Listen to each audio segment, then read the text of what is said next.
Anda masih bersama kami di program Tokoh Kita. Banyak sekali orang-orang yang ingin mengetahui apa sih BPKH itu dan pengen lebih mengetahui lebih dalam begitu terkait dengan penyelenggaraan haji ataupun bagaimana tentang biaya-biaya untuk mendaftar untuk menjadi jamaah haji begitu ya. Saya akan ke Pak Anggito lagi. Pak Anggito, ini ada usulan uang saku haji tahun 2020 dikurangi dari 1.500 rial menjadi 1.000 rial begitu Pak.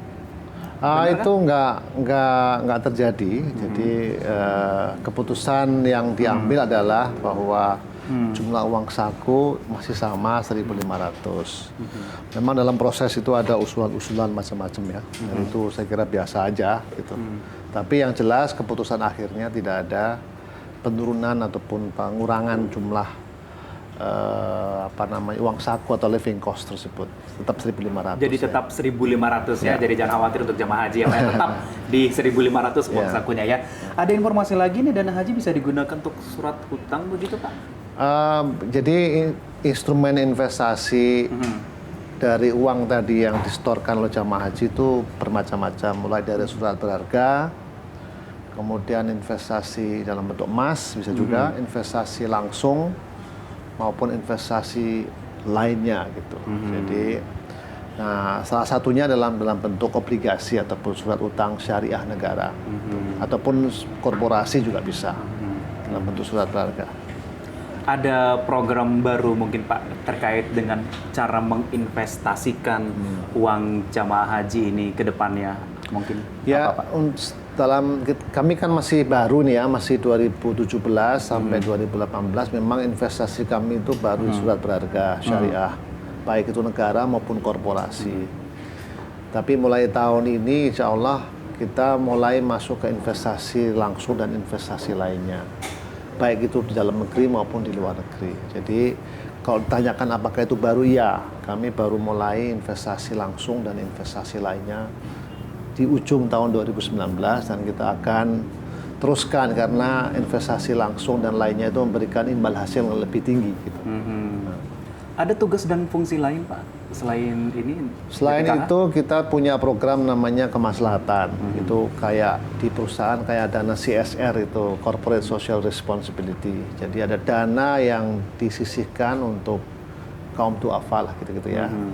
Dari dana itu jumlahnya ada 3,4 triliun, yang dipakai adalah imbal hasilnya. Kita investasikan dana tersebut, imbal hasilnya kita manfaatkan untuk 6 tujuan. Pendidikan dakwah, kemudian ekonomi umat, kemudian sarana prasarana ibadah, sosial keagamaan, dan pelayanan ibadah haji, ya. Dan kesehatan 6, kesehatan. Jadi uang yang tadi itu dikumpulkan dalam bentuk dana abadi umat, kemudian dikembangkan, nilai manfaatnya didistribusikan kepada 6 tujuan tersebut. Pak, tadi kan di awal Bapak sempat cerita begitu, ini mengurus pesantren juga begitu ya Pak ya. Ini enak mana Pak, ngurus pesantren apa ngurus jamaah haji Pak?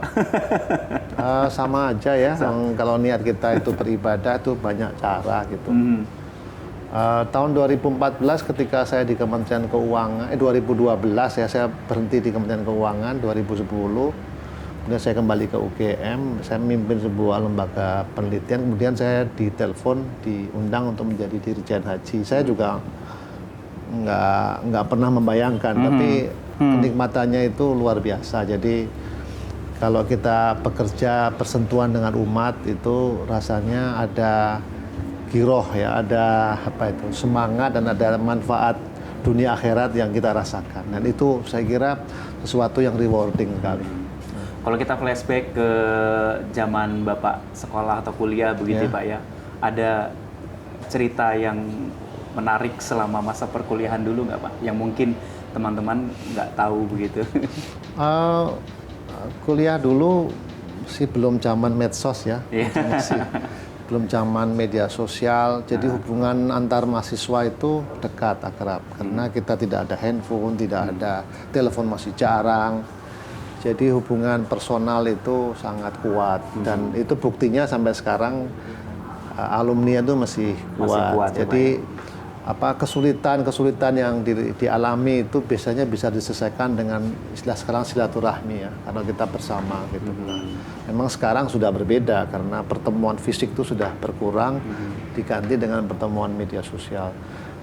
Memang kalau pertemuan fisik itu banyak hal-hal yang miskomunikasi itu bisa dihindari ya. Jadi memang tidak terlalu banyak hoax nggak ada, rumor nggak ada.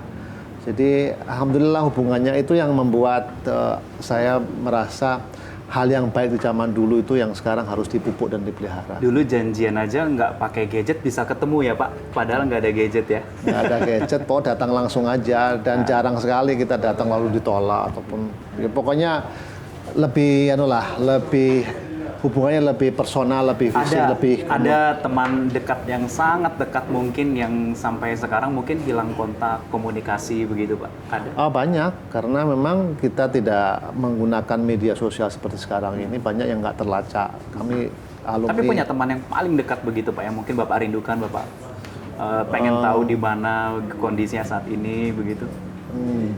Mungkin banyak ya, tapi saya tidak bisa ngambil satu nama, tapi banyak teman-teman saya yang saya ingin tahu dan di mana mereka berada. Kalau ada kesulitan saya bisa bantu barangkali ya, atau saya bisa mencari bisa membantu, bisa mencari tahu di apa masalah yang mereka hadapi.